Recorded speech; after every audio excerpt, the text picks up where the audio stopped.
deixa ela te perder, mano. Ela que tá perdendo você. Deixa os teus amigos sentirem tua falta. Deixa as pessoas falar que tu tá ficando louco, que tu tá ficando estranho, que tu é doente, mano. Isso aí tá te prendendo, mano. Essas coisas, elas já não pertencem mais a você. Vá sozinho e logo as pessoas certas aparecerão no teu caminho. Vou fazer o seguinte, mano. Eu vou abrir esse caderno aqui e no lugar que eu abrir vai ter um país e esse vai ser o país que tu vai ter que fazer a tua próxima viagem. Pode ser? Pode ser.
Eu sinto que nós perdemos a noção do que é perigoso, do que é assustador na vida.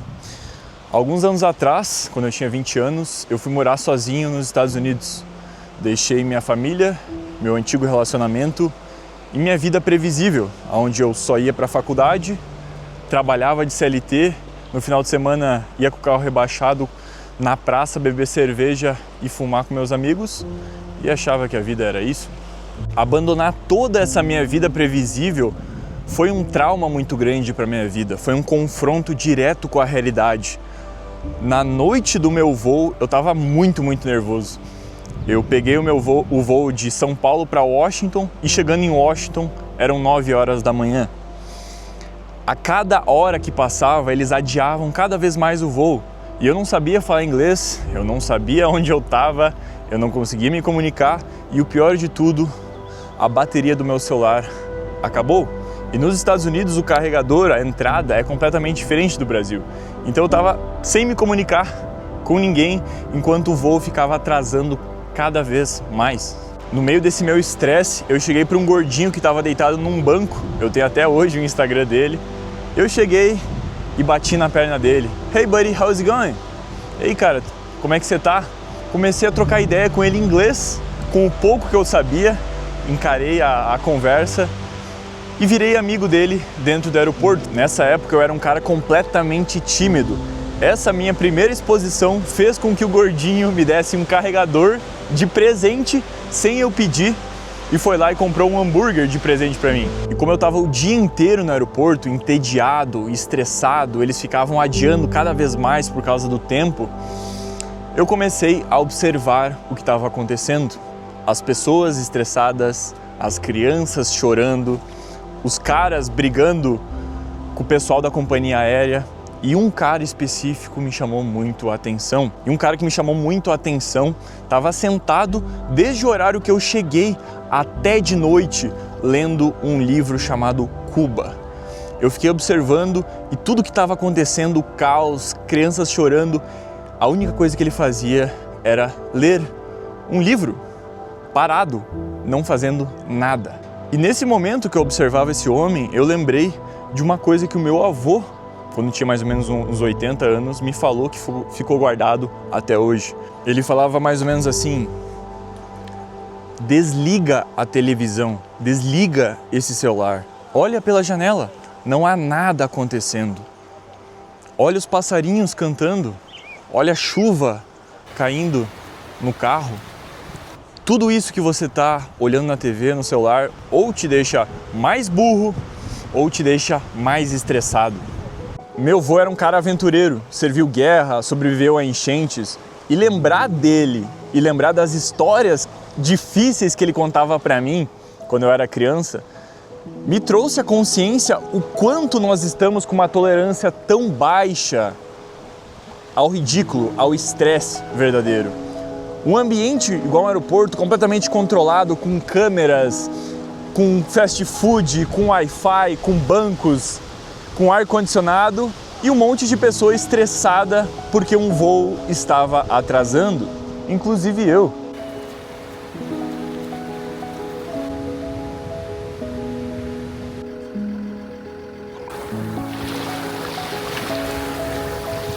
E veja que esse nível baixo de consciência de uma pessoa se estressar com facilidade, de arrumar briga, de tratar mal a si mesmo quanto o mundo, vem de uma vida automática, de uma vida onde só reage ao ambiente, nunca faz perguntas, nunca conversa com o porteiro para entender realmente as pessoas, para entender o mundo.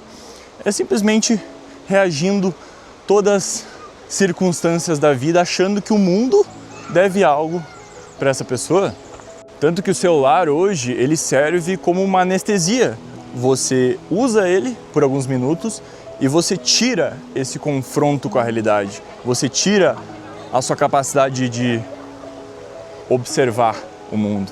E viver dentro de uma bolha, tanto na internet, porque a internet cria essa bolha, como numa cidade pequena, te faz ter uma baixa capacidade de interpretar problemas de uma forma clara.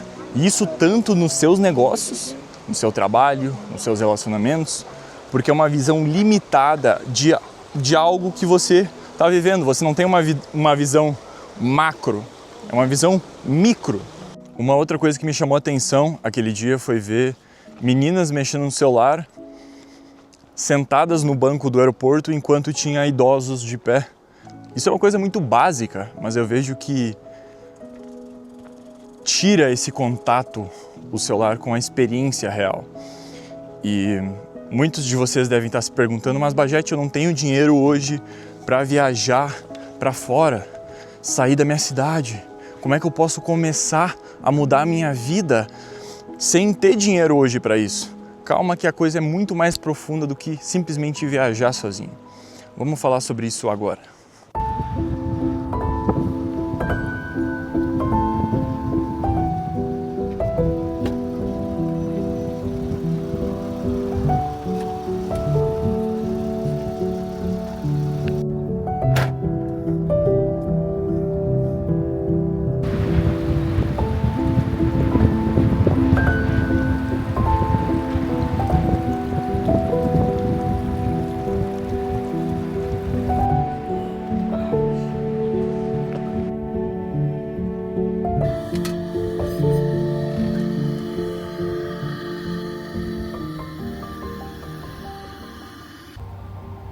Hoje temos 10 quilômetros, meus criadores, no estado do Wyoming. Vou pegar uma estrada para lá. Tomei aquele chimarrãozinho para esquentar bastante o couro, dar aquela energia. A gente vai sair correr. Acho que faz uns 10 graus por aí, sensação térmica de 6.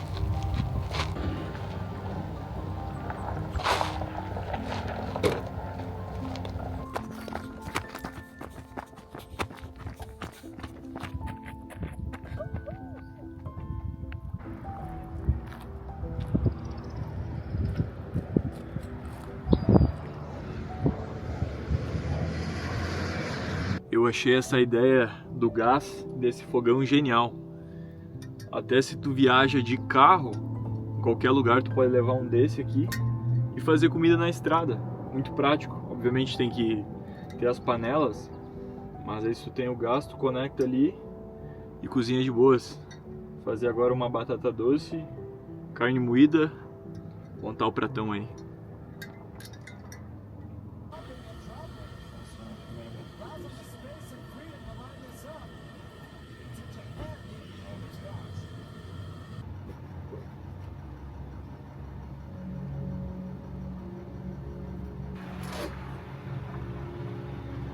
Tá louco.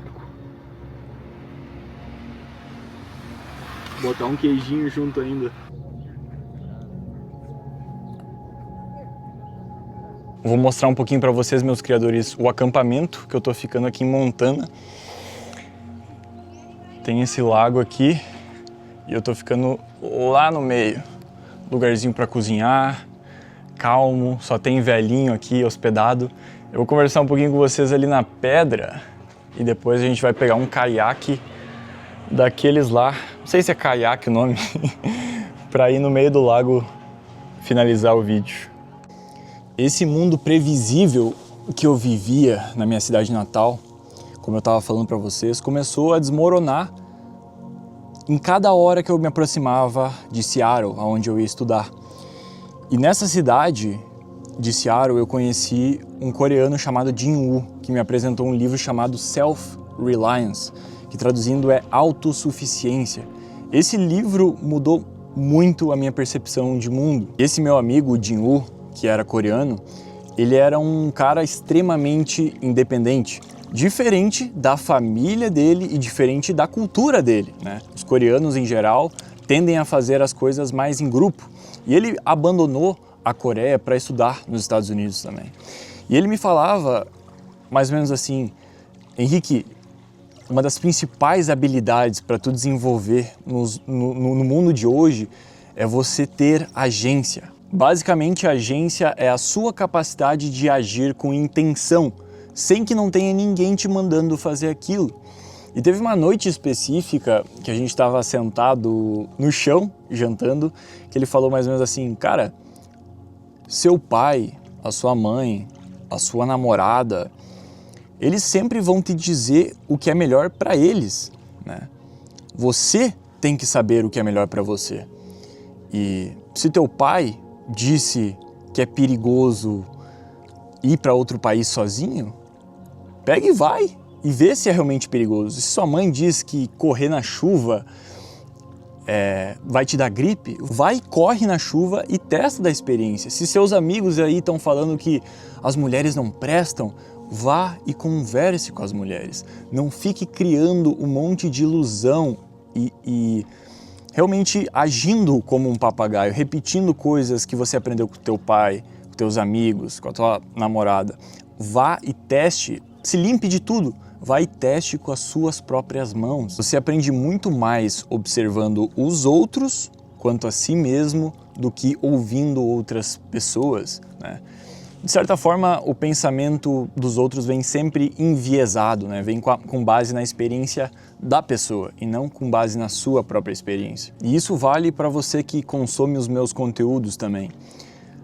Não leve o que eu falo como uma verdade absoluta. Você tem que testar com as suas próprias mãos. Não adianta absorver conteúdos em livros, no YouTube, em podcasts, com o seu mentor, com o seu professor, se você não testa criando, se você não testa escrevendo, se você não testa, se você não sai caminhar para pensar sobre isso. E disso que a gente vai falar mais profundamente agora, porque esse livro, o Self-Reliance, quem escreveu foi o Ralph Waldo Emerson. E eu comecei a estudar mais sobre esse cara e o que eu percebi, o que eu descobri foi que ele deu um discurso sobre o erudito americano em Harvard, ali pelos anos de 1800. E o que ele falou nesse discurso nunca esteve tão atual nos dias de hoje. Inclusive, isso vai fazer você refletir profundamente sobre isso. E esse discurso ele foi tão impactante porque os Estados Unidos era um país recém-nascido, né? Estava se inspirando muito na Europa, então tinha começando a crescer com grandes intelectuais, pessoas inteligentes na faculdade que iam depois se tornar grandes pensadores. E o Emerson subiu no palco e bateu em cima disso. Falou para as pessoas começarem a pensar por si próprios e não se basear apenas nas ideias que eles aprenderam na faculdade, que eles aprenderam na academia, que eles aprenderam com os professores, com os outros, e sim investigar com as suas próprias mãos. Para a gente entender mais a fundo essas ideias do Emerson, teve um cara em 2006 chamado Daniel Dennett. Ele publicou uma ideia chamada CMES. CMES, traduzindo, seria um jogo de xadrez, né? E aí que mora a pegadinha.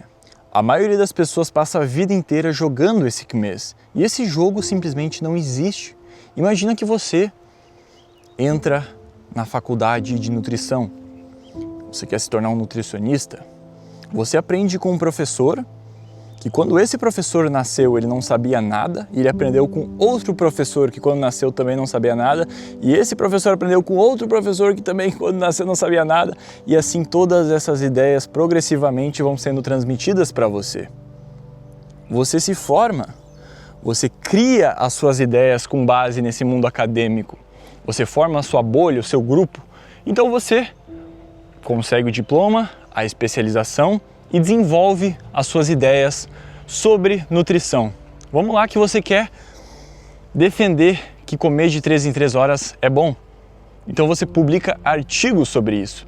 Aí vão outras pessoas lá e batem em cima desse teu artigo, que comer de 3 em 3 horas é saudável, e falam que jejum é bom. E assim, progressivamente, essas ideias ficam permeando por todo esse mundo, sem as pessoas irem e testarem na própria realidade se aquilo é realmente verdadeiro. São conhecimentos já validados sendo usados em cima de outro conhecimento. Você usa um conhecimento para comprovar outro conhecimento. E assim progressivamente. Aonde que eu quero chegar com isso? Imagina agora 2026, inteligência artificial, redes sociais, eleições, Copa do Mundo. Todas as pessoas colocam uma energia e uma atenção muito grande para esses jogos. Isso são jogos que só existem por causa da sua atenção. Se não existisse a sua energia dedicada ao YouTube, às eleições, à Copa do Mundo, elas não existiriam. Só que esses são jogos criados por outras pessoas. E a maioria das pessoas ficam nesse loop infinito jogando jogos dos outros e nunca criam o seu próprio jogo, a sua própria capacidade de tirar as suas próprias conclusões sobre a vida. Imagina a pessoa com 70, 80 anos no leito de morte perceber que ela passou a vida inteira jogando um jogo que não foi criado por ela. Esse é o mundo da maioria das pessoas de hoje. E todas essas pessoas estão fazendo isso, jogando um jogo e esquecendo que foi a realidade que criou essas regras do jogo. Então você entra na internet e escuta criadores citando outros criadores. E aí, para te ajudar a entender o livro, você usa o Claude, né? O Claude agora é mais avançado, eu não uso mais o ChatGPT. As ideias do Claude são ideias da massa que o Claude transmite para você, de uma forma mais sofisticada, para te dar uma sensação, nossa, como eu sou inteligente, eu vou publicar o que uma inteligência artificial me ajudou. Mas na verdade é um pensamento em massa que apenas fica rodopiando por todas as cabeças sem as pessoas irem lá e investigarem com as suas próprias mãos. Tanto que o senso estético das pessoas decaiu tanto nos últimos anos que elas não conseguem mais perceber se um texto foi escrito por IA ou foi escrito por um ser humano. As pessoas não conseguem reparar nesses vícios de linguagem, vícios que a IA usa. As pessoas não percebem. Falta de leitura, falta de cultura. E eu não estou dizendo que isso é culpa das pessoas. É mais um nível de consciência baixo que deve ser cada vez mais aumentado. Eu não consigo mais consumir conteúdos da internet porque eu não vejo mais essa autenticidade das pessoas como antigamente, né? Até o próprio YouTube, as pessoas estão virando literalmente robôs. Pensamento da manada cada vez mais. E o próprio Kimes, a ideia do Dennett, era falar do mundo acadêmico, mas hoje isso é transmitido nas mídias sociais.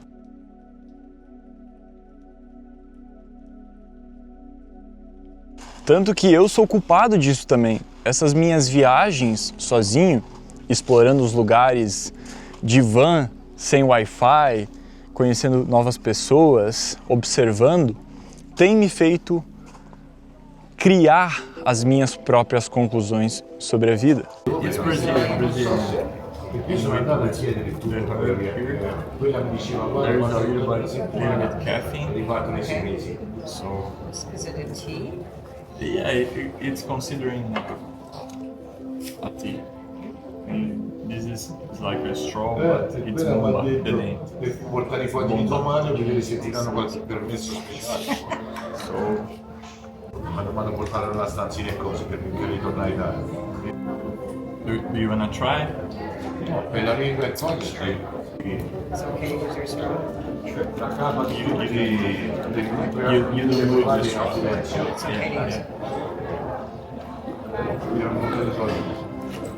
Okay.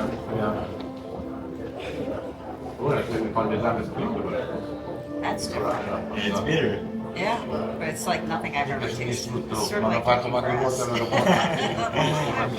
Guarda. You don't like because you don't try. If you try, you're gonna like it. And sweet, I like. No sweet. I want that. So, Not this one.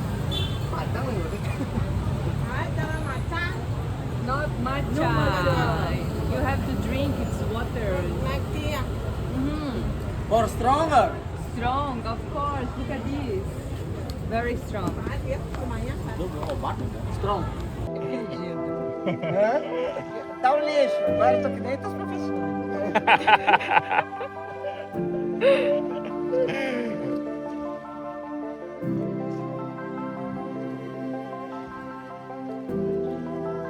É só isso. E aí já não é mais desconhecido, aí já vira a casa da gente, vira a família da gente. Mas a senhora hoje não se sente mais desconfortável conhecendo um novo lugar comparado com antes, quando a senhora começou a viajar, por exemplo? Bom, eu vim a primeira vez para a Itália, achei maravilhoso, gostei muito. Eu ficava um pouco em pânico porque eu queria entender o que eles falavam e eu não conseguia. Depois eu vim, entendi um pouco mais, depois um pouco mais, depois um pouco mais. E não tem investimento maior do que viajar, não tem. Eu vi uma frase, não sei aonde ainda, que quanto mais se viajar, é o único, digamos assim, a única coisa, quanto mais se gasta, mais rico se fica. É uma riqueza assim, que realmente não tem preço. Então eu acho que é um mês de Europa, o curso universitário.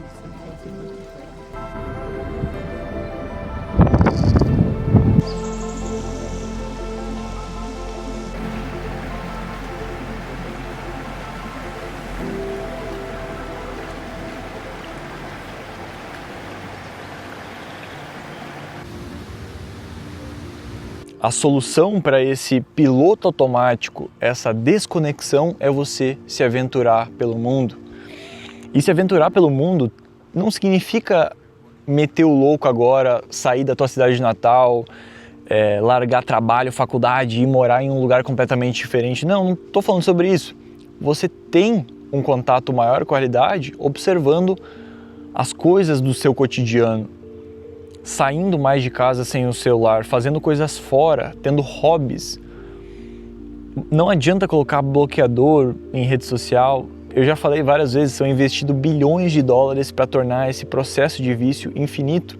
O piloto automático sai quando você tem uma rotina onde você escreve, onde você sai caminhar sem fone de ouvido, onde você cria, né? O ato de escrever é criar.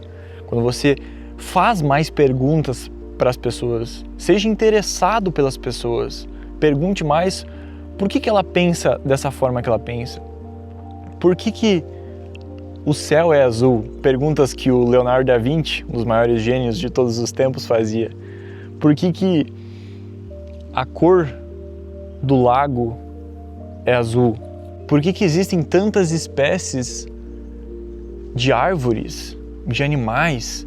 São perguntas simples que fazem você criar uma maior clareza da sua realidade, da sua tomada de decisão, da sua vida, do seu dia a dia. Tanto que o oposto desse estado degenerado que o Emerson falava é o homem pensante. E o homem pensante, ele se torna idiota aos olhos da sociedade. Teve aquele meu vídeo que eu falei do porquê só os doentes vencem o jogo. Quando você começa a fazer mais perguntas, observar, ouvir uma pessoa sem ter ideias já na sua cabeça do que você vai falar, realmente ouvir e prestar atenção, você começa a ser taxado como idiota, talvez como burro, talvez como doente, talvez como psicopata. E são essas pessoas chamadas de psicopatas, doentes, esquisitas, estranhas, que geralmente trazem ideias inovadoras. Esse homem pensante é o único cara que traz ideias realmente que vão mudar o comportamento das pessoas. Como eu dei o exemplo do Steve Jobs. Steve Jobs foi para a Índia e ele só conseguiu criar uma consciência absurda do smartphone, da simplicidade, do design, ficando muito tempo caminhando, meditando, pensando, saindo daquele pensamento do Ocidente, barulhento, de conformismo, e ouvindo a si mesmo. E esse homem pensante, ele passa por processos de solidão durante essa jornada. Imagina que ele está numa ilha agora, onde todos repetem as mesmas coisas. Ele tem que ter coragem de caminhar sozinho para a próxima ilha, e quando ele chegar nessa próxima ilha, ele se adapta ao novo grupo. E depois de se adaptar a esse novo grupo, ele tem que de novo fazer a caminhada sozinho para criar um outro grupo. É um ciclo infinito na vida do homem pensante. Mas, gente, por que eu tenho que ser esse homem pensante?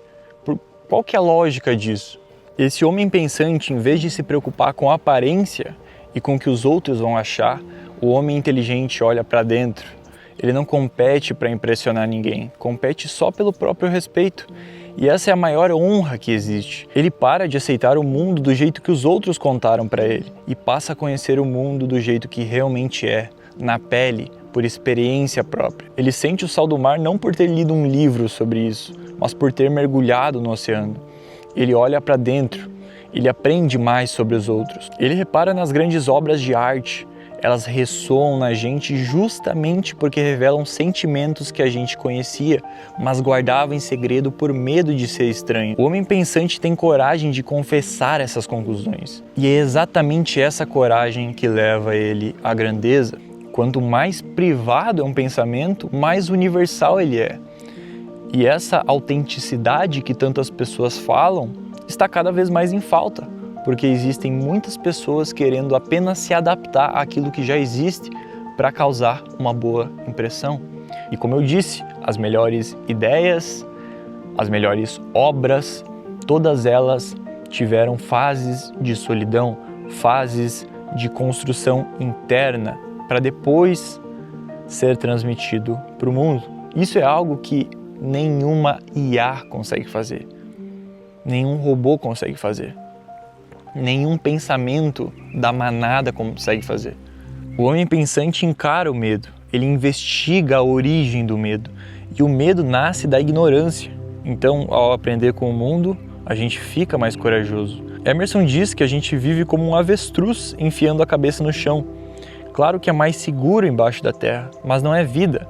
Você não sente o cheiro da flor, não escuta o pássaro. Emerson diz que a gente não deve buscar inteligência só na obra escrita dos outros. A gente precisa ir à fonte.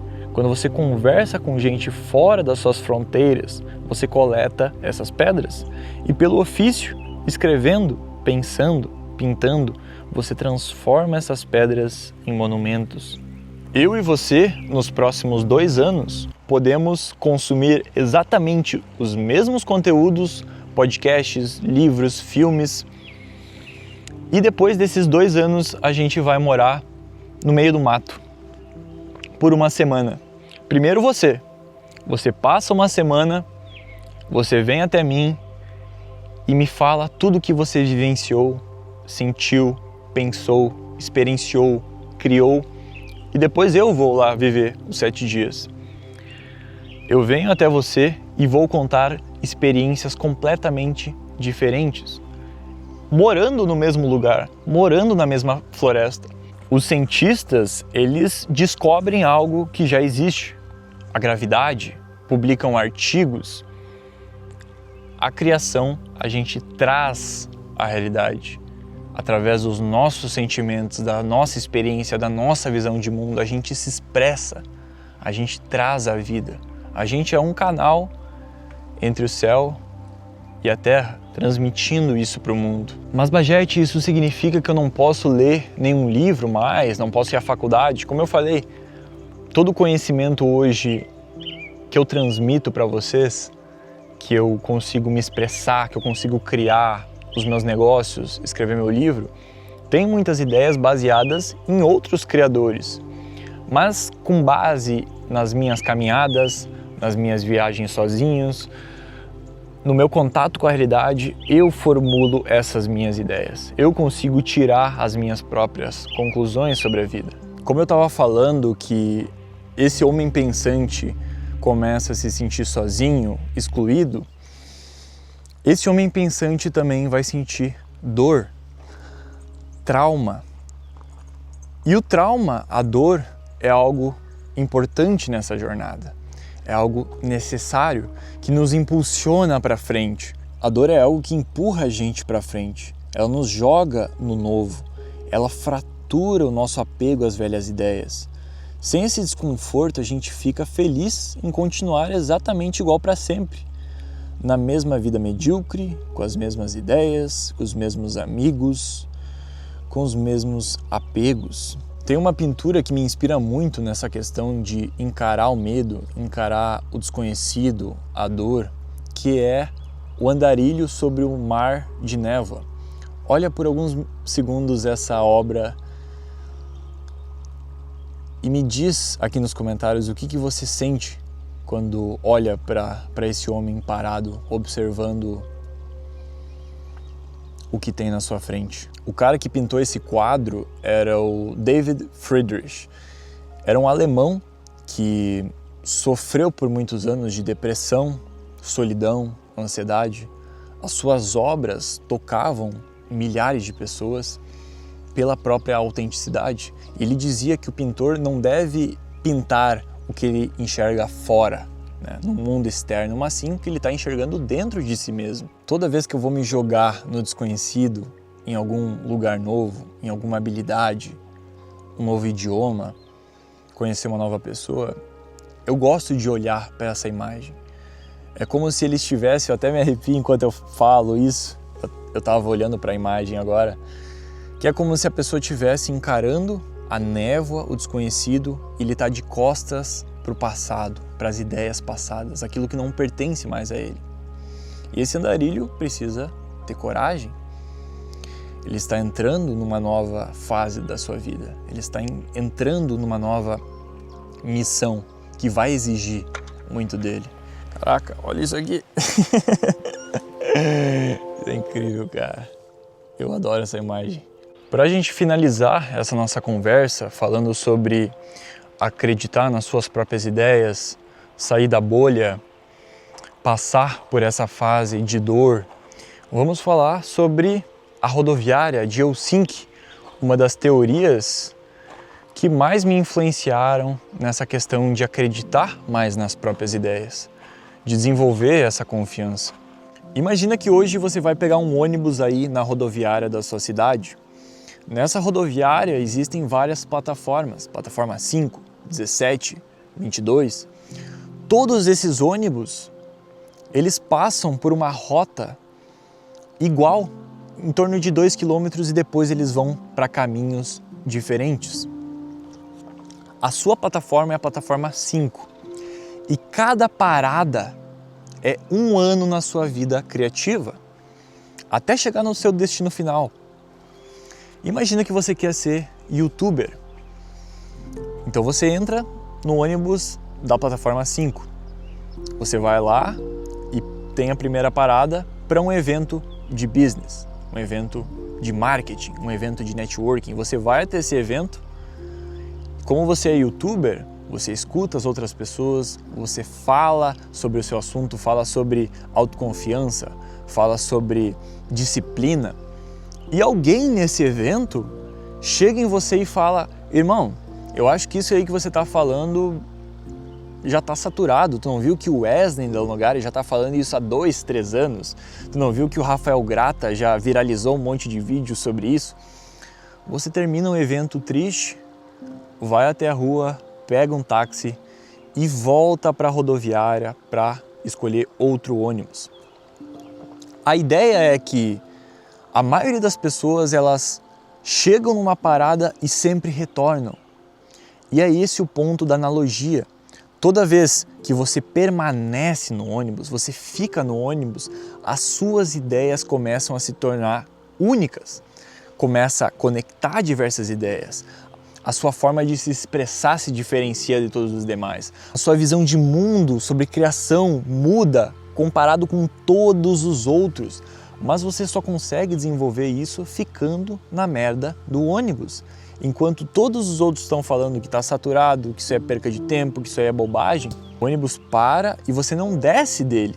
Você fica nele desenvolvendo cada vez mais essas ideias, criando algo cada vez mais autêntico para o mundo.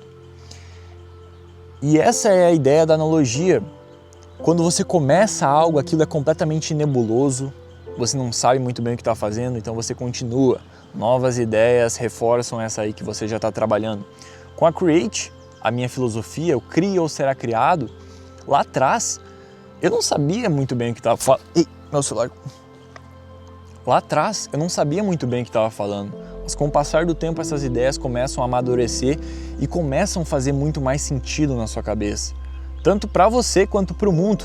Mas você tem que ficar na merda do ônibus. Como eu disse no começo da analogia, os primeiros quilômetros é igual para todo mundo. Mas com o passar do tempo, você se afasta das suas referências. Você cria a sua própria linguagem, você cria algo diferente. Porque você ficou na merda do ônibus. E não é sobre mudar completamente ideias. Claro, eu falei, essa exposição ao desconhecido é importante, mas é mais o retrabalho, aquilo que você já está fazendo hoje, é sempre o retrabalho, é você revisar aquilo que você já está criando, aquilo que você já está fazendo. A maioria das pessoas dedica 10.000 horas à preparação, quase ninguém dedica 10.000 horas à revisão. O estudante mediano aprende a ideia uma vez, o melhor reaprende. O escritor mediano escreve uma vez, o melhor reescreve o mesmo capítulo dezenas de vezes. O atleta mediano repete, o melhor filma o treino, corrige a postura, ajusta cada detalhe.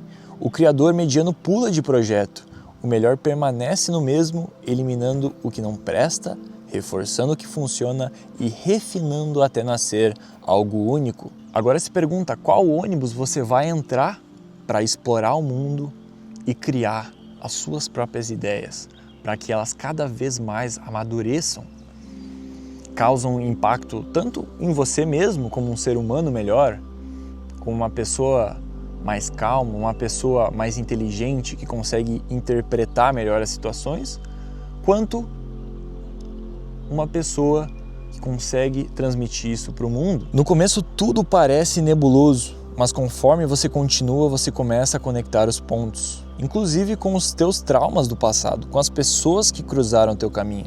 Não fuja de pensar nessas coisas, escreva, mude a perspectiva de como você enxerga cada uma delas.